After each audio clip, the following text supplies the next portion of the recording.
Answer to a Child's Question by Samuel Taylor Coleridge.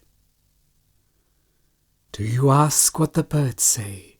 The sparrow, the dove, the linnet and thrush say, I love and I love. In the winter they're silent, the wind is so strong. What it says I don't know, but it sings a loud song. But green leaves and blossoms and sunny warm weather and singing and loving all come back together.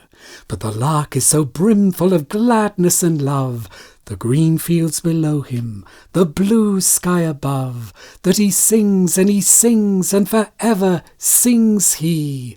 I love, and my love loves me.